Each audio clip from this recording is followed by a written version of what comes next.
자, 분양권 주택수 규제를 하니까 부부간에 꼼수 증여를 한다고 어떤 기사 소식이 나왔네요. 그런데 저는 여기에 대해서 좀 생각을 달리 하고 있습니다. 이에 대해서 꼼수 증여를 하고 있는 이 부부가 문제가 아니고 이렇게 얼토당토 없는 분양권 주택수 규제를 통해서 취득세 중과가 된 그 규제가 더 문제가 있지 않나 이렇게 생각을 합니다. 이게 2020년 8월 달에 만들어진 건데 벌써 지금 4년이 지났습니다. 완화가 되거나 좀 개정이 됐어야 되는데 그러지 못해서 좀 아쉽고, 항상 이 세금의 역사를 보면 지나치게 세금이 과하게 되면 사람들의 행동을 바꾸거든요. 과거 유럽에서는 부자들한테 세금을 많이 매겨야 되니까, 물론 그 취지는 저는 동의하지만 부자들한테 세금을 많이 매겨야 되니까 어떻게 했어요? 창문에다가 창문세를 매겼죠. 그러니까 어떻게 돼요? 창문을 다 없애버렸죠. 네, 그런 겁니다. 어떤 내용인지 좀 볼게요. 자, 매일경제 기사고요. 이선희 기자님이 9월 19일 날 이렇게 작성하신 거예요. 자, 행안부가 주택수는 증여 계약일 기준으로 한다. 이 행안부도 좀 해석이 좀 그랬어. 물론 납세자한테 좀 유리하긴 한데. 자, 그러니까 이제 신축 입주 앞둔 분양권 보유자가 취득세 중과를 피하기 위해서 부부 증여를 활발히 한다. 근데 저는 이걸 하는 부부에다가만 이렇게 비판하는 거는 좀 문제가 있다라고 생각을 해요. 자, 어떤 스토리인지 좀 볼게요. 분양권이 주택수로 잡히면서, 이때 주택수는 취득세 주택수입니다. 물론 양도세 주택수도 잡혀요. 분양권이 주택수로 잡히면서 취득세 중과를 피해 부부간 증여가 활발히 이루어지고 있다. 여기서부터네요. 내년 초 입주를 앞둔 아파트 단지의 분양권을 보유한 회사원 김모 씨는 최근 분양권을 아내에게 증여했다. 증여 형식의 매매로 아내 이름으로 명의를 변경한 건데, 소득이 없는 가정주부인 아내 명의로 굳이 명의를 변경한 이유는 취득세 때문이다. 분양권을 취득할 때 이미 2주택자였던 김 씨는 그 사이 주택 한 채를 매도했다. 그러나 분양권은 취득 시점 주택수를 기준으로 취득세를 계산하기 때문에 현재 2주택자를 하더라도 3주택자로 취득세 중과 대상이 되고, 비조정인 경우에는 3주택자이기 때문에 취득세 8%를 내야 되는 거죠. 이때 분양 관계자로부터 배우자 명의로 바꾸면 취득세를 줄일 수 있다고 전달받았는데, 현재는 집을 팔고 1주택과 분양권만 있는 상태여서 아내가 분양권을 취득하면 그 증여한 시점 기준으로 주택수가 계산돼서 기본세율이 적용된다는 거다. 이때 관계자가 분양권을 주택수로 보는 규제 이후 잔금 납부 시 취득세 문제로 실수요자로 혼란이 크다. 과도한 규제가 가족간 증여를 부추기고 있다고 했다. 자, 이거 처음 들으신 분들은 도대체 무슨 말인지 모르겠죠. 제가 이거 그림으로 아주 쉽게 설명드리도록 하겠습니다. 이 분양권 관계자 마지막에 한 말이 맞죠. 과도한 규제가 사람들의 행동을 바꾸고 있다는 거죠. 자, 지금 김모 씨 사례입니다. 자, 이미 A 그리고 B 주택을 가지고 있었어요. 자, 그리고 나서 C 분양권을 취득을 합니다. 이때 분양권 취득은 뭐예요? 당첨됐으면 분양 계약일, 아니면 전매했으면 전매 잔금일이에요. 지금 준공 아니에요. 준공 안 됐어 아직. 자, 그러면 우리 지방세법은 분양권을 취득한 요날, 이때 주택수가 결정이 된단 말이에요. 그래서 몇 주택이 돼버리는 거죠? 3주택이잖아요. 우린 지금 취득세 기준으로 보고 있는 거예요. 3주택이니까 비조정이면 8%, 조정이면 12%가 나와버리는 거죠. 여기서 중요한 게 뭐다? 분양권을 취득을 하고 나머지 A, B를 매각을 한다 하더라도 이 3주택이라는 사실은 변하지가 않아요. 그래서 8% 혹은 12%가 나와버리는 거예요.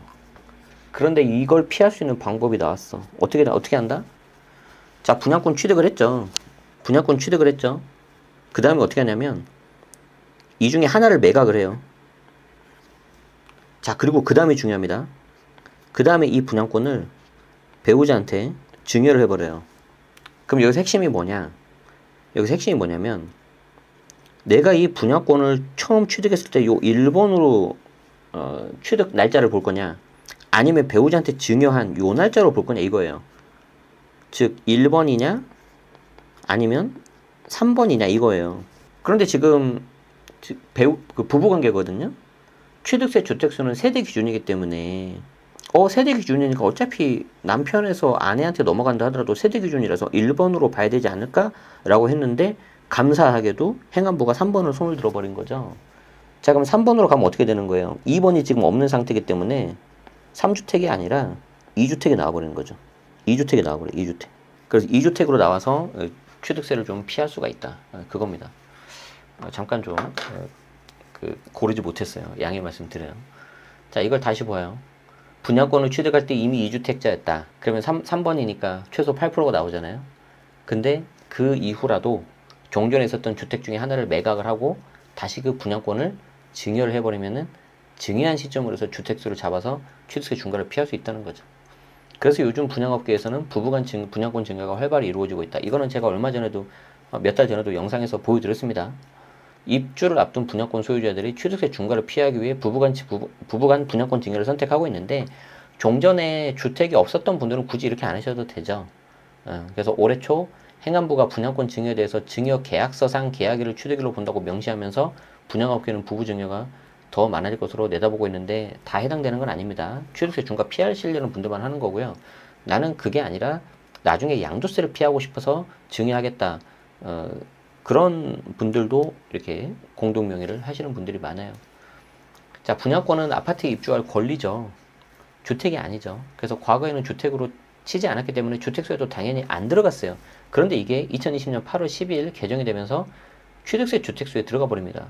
그리고 더 놀라운 게 뭐냐면 21년 1월 1일이 되면은 양도세 비과세 판단을 떠도 주택수에 들어가 버려요. 그게 아직도 없어지지 않고 있어요. 그 당시에는 집값이 너무 막 계속 오르고 있으니까 좀 이렇게 규제를 한 건데 22년, 23년도에 집값이 많이 떨어졌잖아요. 그때 이거를 좀 정상화를 시켰어야 되는데 이걸 정상화 안 시킨 상태에서 다시 또 일부 지역이 오르니까 이거 또 내리지도 못하고 이도저도 아닌 거예요, 지금. 이게 가장 큰 문제입니다.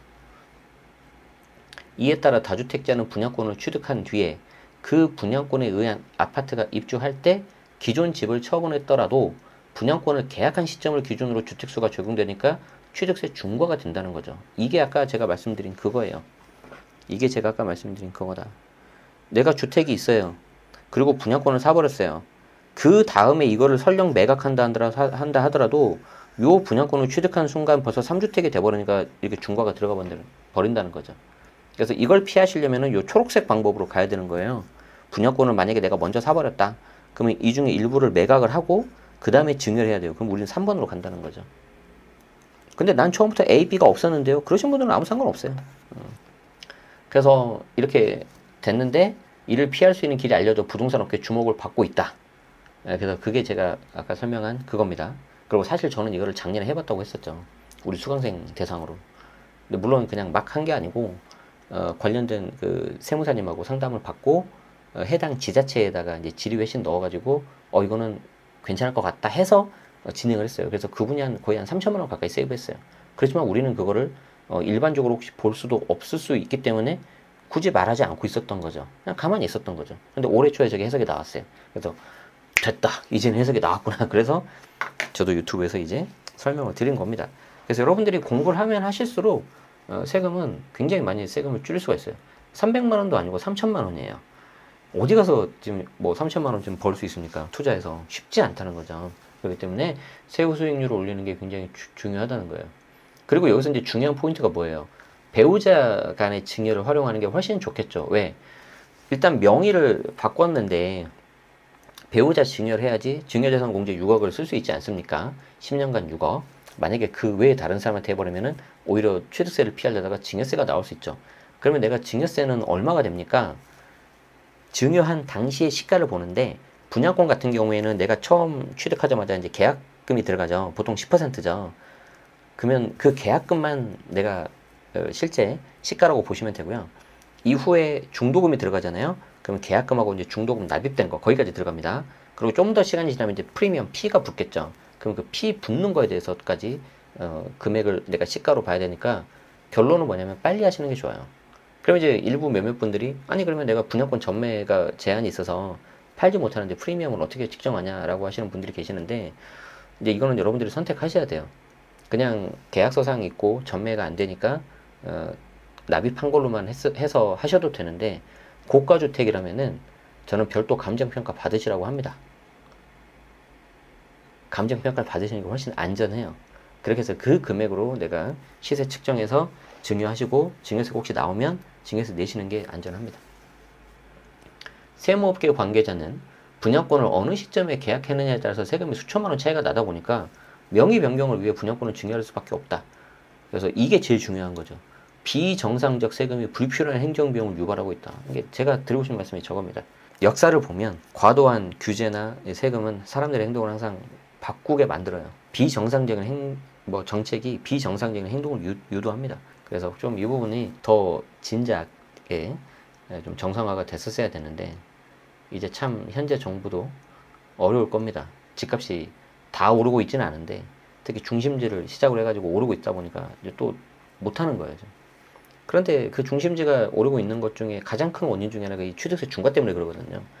주택수를 너무 제한을 해버리니까 사람들이 이제 다 눈치를 챈 거예요. 그냥 하나만 가자. 굳이 내가 다른 거 할 필요 없다. 근데 문제가 뭐예요? 하나만 하니까 그냥 내가 부산에 살면 부산에 하나, 대구에 살면 대구에 하나, 광주에 살면 광주에 하나, 이렇게 하면은 좀 이렇게 괜찮을 수가 있는데, 시장이라는 건 항상 그렇지가 않거든요. 더 좋은 녀석들이 빨리 가니까 부산에 있는 분들도 야 팔어, 그리고 서울 사자.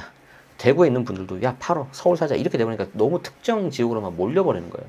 결국 이게 지방 양극화를 더 초래하고 지방 그리고 저가 주택에 대해서 더 힘들게 하는 그런 부작용이 나오는 거죠.